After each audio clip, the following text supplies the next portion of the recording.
Special good evening my dear friends. तो चलिए आज हम करने वाले हैं बिहार पारा मेडिकल 2022 में जो होने वाला है उसके लिए मोस्ट वीवीआई जीके का कुछ क्वेश्चन को करने वाले हैं ना। और यहाँ पे देख सकते हैं कि टेलीग्राम लिखा हुआ है। टेलीग्राम आपको फ़ायदा क्या करेगा, टेलीग्राम ज्वाइन कर लीजिए। आपको इससे फ़ायदा क्या होगा दोस्तों कि जो भी क्लास चलेगा उसका पीडीएफ के तौर पे जो है, जैसे क्वेश्चन चल रहा है तो उस क्वेश्चन का पीडीएफ जो है आपको टेलीग्राम पे फ्री ऑफ कॉस्ट प्रोवाइड करवा दिया जाएगा, है ना। तो इसलिए आप जो है replication of Manu Telegram channel को ज्वाइन कर लीजिए। फ्री ऑफ कॉस्ट है, कोई भी चार्जेस नहीं लगने वाला है। फ्री ऑफ कॉस्ट आपको टेलीग्राम पे पीडीएफ क्लास का मिल जाएगा। चलिए शुरू करते हैं। तो यहाँ पे देख सकते हैं आपको डेली 7:30 बजे जुड़ना है। चलिए क्वेश्चन की तरफ बढ़ते हैं।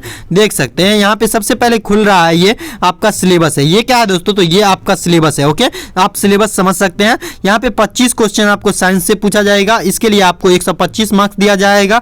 जीके से आपको 20 क्वेश्चन पूछा जाएगा, इसके लिए आपको 100 मार्क्स दिया जाएगा। मैथ से आपको 15 क्वेश्चन पूछा जाएगा, 15 क्वेश्चन के लिए 75 मार्क्स दिया जाएगा।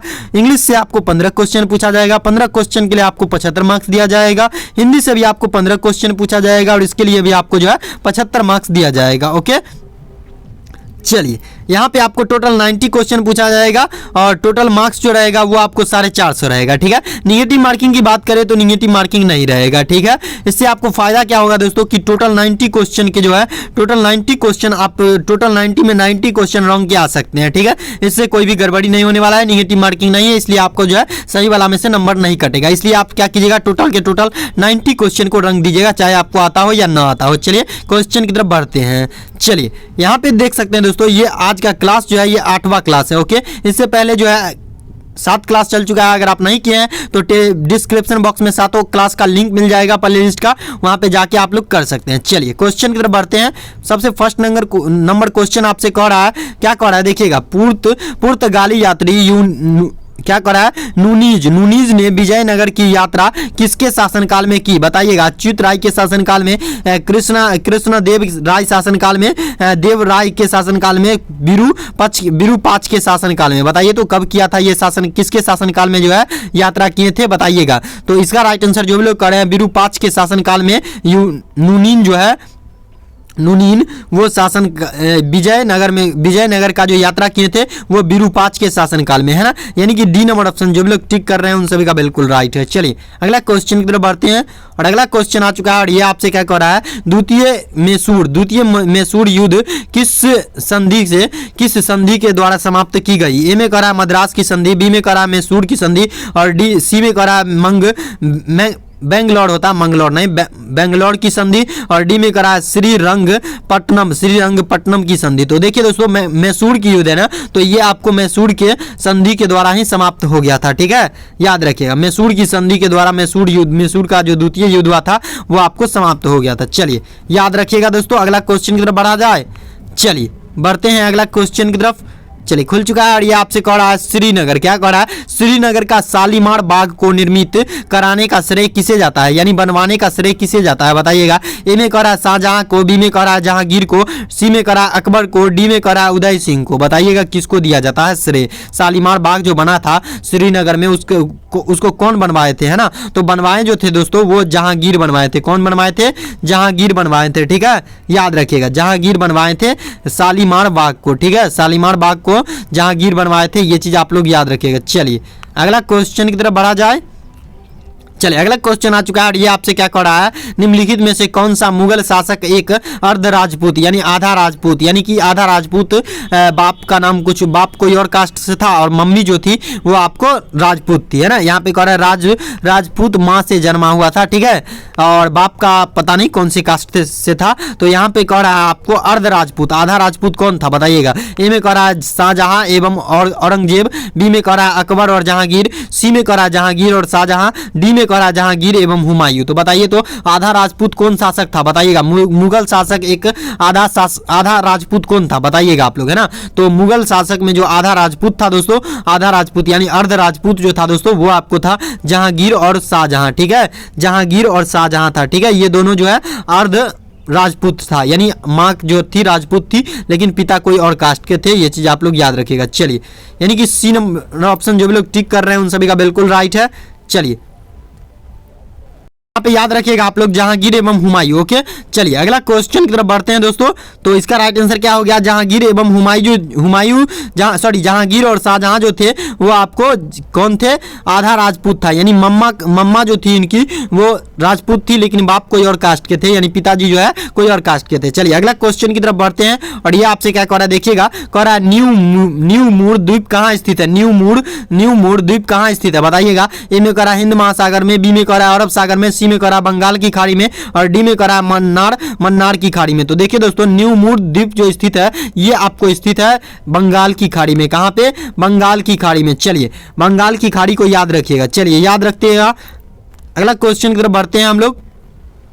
चलिए अगला क्वेश्चन आ चुका है और ये आपसे क्या कह रहा है, खादी एवं ग्रामीण उद्योग आयोग की स्थापना किस पंचवर्षीय योजना के अंतर्गत की गई थी, बताइएगा। पहली पंचवर्षीय योजना, बी में कह रहा है दूसरी पंचवर्षीय योजना और सी में कह रहा है तीसरी पंचवर्षीय योजना और डी में कह रहा है चौथी पंचवर्षीय योजना। तो बताइएगा आप लोग, इसका राइट आंसर है ना, खादी एवं ग्रामीण उद्योग आयोग की स्थापना किस पंचवर्षीय योजना के अंतर्गत की गई थी, है ना। तो इसका राइट आंसर देना है आप लोग को। तो दोस्तों ये जो खादी और ग्रामीण उद्योग आयोग की स्थापना जो की गई थी ये आपको द्वितीय पंचवर्षीय योजना यानी कि दूसरी पंचवर्षीय योजना के तहत की गई थी, यानी बोले तो सेकेंड पंचवर्षीय योजना के अंतर्गत। चलिए अगला क्वेश्चन की तरफ बढ़ते हैं। चलिए अगला क्वेश्चन आ चुका है और ये आपसे क्या कह रहा है, भारतीय संस्कृति का स्वर्ण युग था, बताइएगा। स्वर्ण युग जो था वो मौर्य काल था, गुप्त काल था, चोल काल था और डी में कह रहा है राजपूत काल था, स्वर्ण काल, है ना। तो भारतीय संस्कृति का स्वर्ण युग जो था वो आपको कौन सा काल था ये आपसे पूछ रहा है। तो डियर फ्रेंड्स, इसका राइट आंसर क्या हो जाएगा, इसका राइट आंसर जो भी लोग कह रहे हैं कि गुप्त काल जो था वो स्वर्ण युग के नाम से जाना जाता था, ठीक है। यानी कि बी नंबर ऑप्शन जो भी लोग टिक कर रहे हैं उन सभी का बिल्कुल राइट है। चलिए अगला क्वेश्चन की तरफ बढ़ा जाए दोस्तों।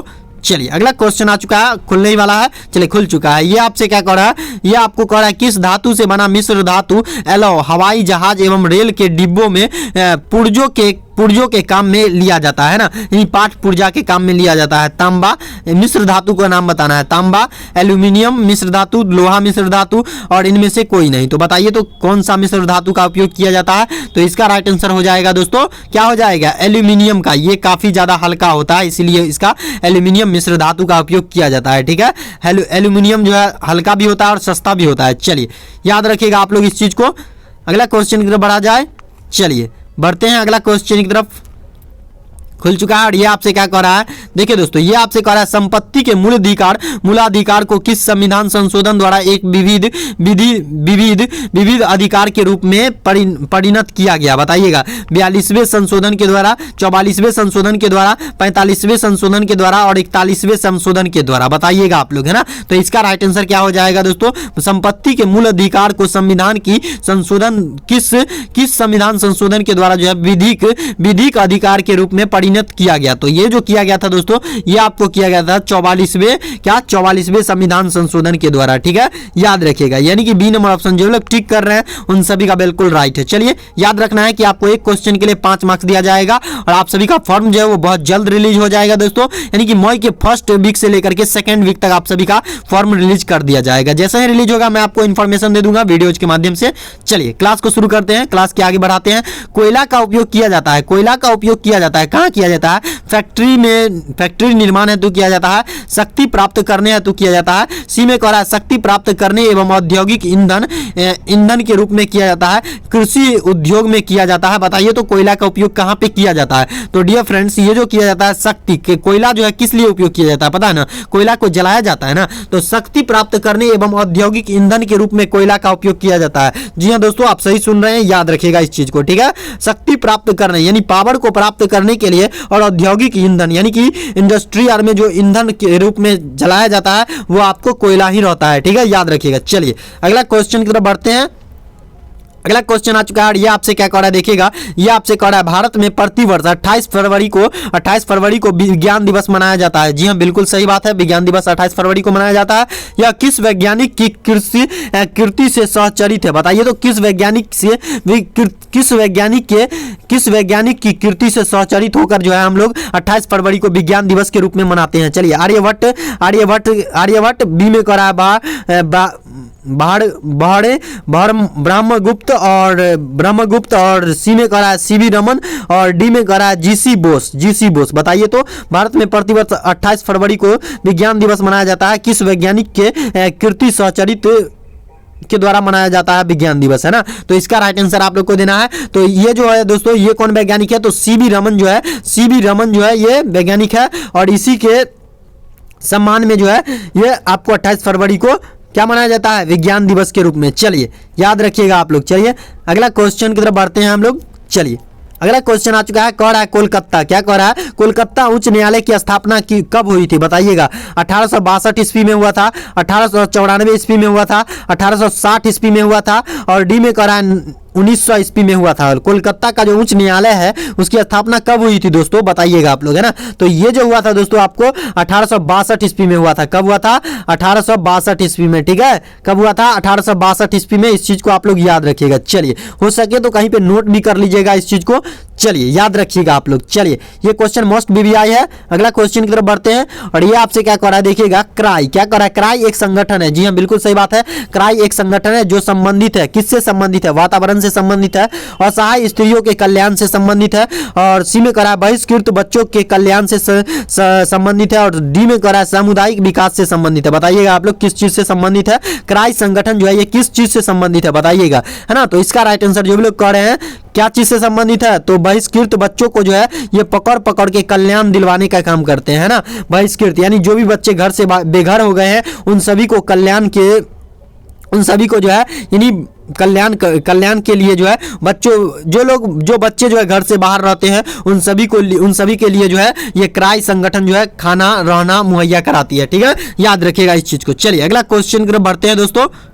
अगला क्वेश्चन जो है दोस्तों आ चुका है आपके स्क्रीन पे, और इसका जवाब आप लोग को देना है, ठीक है। कह रहा है सुरक्षा परिषद में अस्थायी सदस्यों की संख्या कितनी होती है, बताइए तो। सुरक्षा परिषद में जो है अस्थायी सदस्यों की संख्या कितनी होती है। ए में कह रहा है 7 होता है, बी में कह रहा है 8 होता है, और सी में कह रहा है 9 होता है, डी में कह रहा है 10 होता है। बताइए तो कितना होता है, सुरक्षा परिषद में अस्थायी सदस्यों की संख्या कितनी होती है, बताइएगा आप लोग, है ना। तो ये जो होता है दोस्तों ये आपको 10 होता है। कितना होता है, सुरक्षा परिषद में 10 अस्थायी सदस्य होता है, ठीक है। याद रखिएगा आप लोग। चलिए अगला क्वेश्चन की तरफ बढ़ते हैं, और अगला क्वेश्चन चुका है आपके स्क्रीन पे, और ये आपसे कह रहा है if cricket is religion Sachin is God नामक पुस्तक के लेखक कौन है, बताइएगा आप लोग, है ना। ए में करा विजय संस्थानम, सी में करा है श्याम बाला सुब्रमण्यम, और सी में करा ए और बी दोनों, और डी में करा इनमें से कोई नहीं। तो बताइए तो दोस्तों इसका राइट आंसर क्या हो जाएगा। तो इसका राइट आंसर जो हो जाएगा दोस्तों ये आपको विजय जो है ये विजय संस्थानम, और ये दोनों जो है श्याम बाला सुब्रमण्यम जो है ये दोनों मिलके किए थे, यानी कि पुस्तक का निर्माण जो है ये दोनों मिलके किए थे, यानी कि इसका राइट आंसर क्या हो जाएगा दोस्तों, सी नंबर बिल्कुल राइट आंसर है। जो भी लोग टिक कर रहे हैं सी नंबर ऑप्शन को। चलिए अगला क्वेश्चन की ओर बढ़ते हैं, यानी सी नंबर ऑप्शन जो भी लोग टिक कर रहे हैं उन सभी का 100% राइट आंसर है।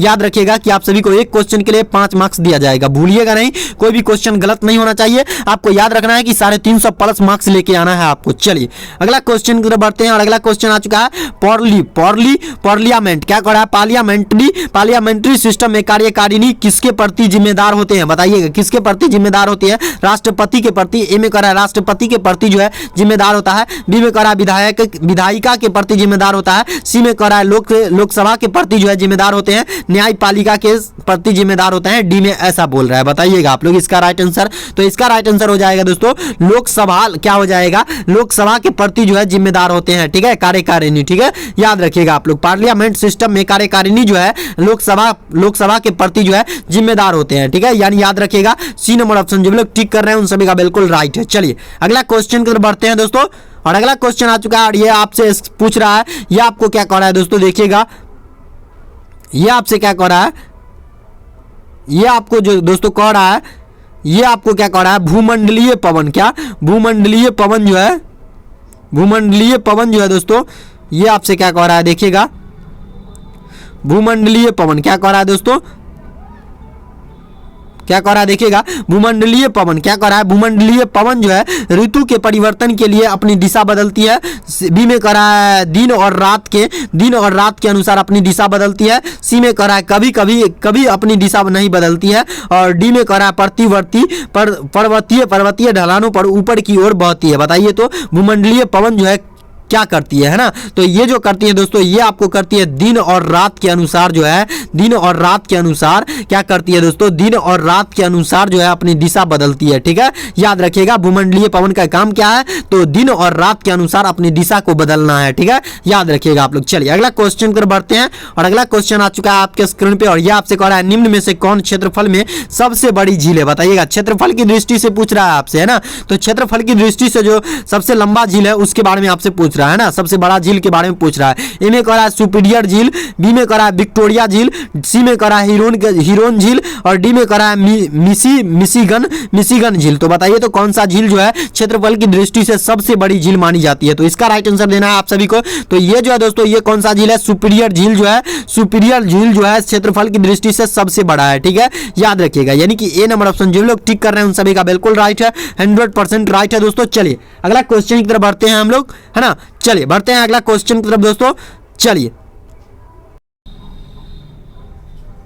तो देखिए दोस्तों, यहाँ पे इसका राइट आंसर क्या हो जाएगा, सुपीरियर झील, है ना। सुपीरियर झील जो है क्षेत्रफल की दृष्टि से सबसे बड़ा झील माना जाता है। ठीक है, याद रखिएगा आप लोग। चलिए अगला क्वेश्चन की तरफ बढ़ते हैं, और अगला क्वेश्चन आपसे कह रहा है, क्या कह रहा है देखिएगा, ये आपसे कह रहा है पृथ्वी की परिधि जो है लगभग यानी कि अप्रोक्सीमेट कितनी है, बताइएगा। ए में कह रहा है 40,000 किलोमीटर, बी में कह रहा है 20,000 किलोमीटर, और सी में कह रहा है 10,000 किलोमीटर, और डी में कह रहा है 5,000 किलोमीटर। बताइए तो पृथ्वी की परिधि जो है लगभग कितनी है, यानी अप्रोक्सीमेट कितनी है दोस्तों। तो ये आपको पृथ्वी की परिधि जो लगभग है वो आपको 40,000 किलोमीटर है। ये चीज आप लोग याद रखिएगा, ठीक है, भूलिएगा नहीं। यानी कि ए नंबर ऑप्शन जो लोग टिक कर रहे हैं उन सभी का 100% राइट आंसर है। चलिए अगला क्वेश्चन की तरफ बढ़ते हैं, और अगला क्वेश्चन आ चुका है और सबसे लास्ट क्वेश्चन है, इसका जवाब आप लोग को देके जाना है। कह रहा है 1629 ईस्वी में शाहजहां ने कहां से अपनी राजधानी दिल्ली हस्तांतरित की थी, बताइएगा। 1629 ईस्वी में शाहजहां ने कहां से अपनी राजधानी को जो है दिल्ली में शिफ्ट कर दिया, यानी कि ट्रांसफर कर दिया। ए में कह रहा है बंगाल की राजधानी, बंगाल को, है ना,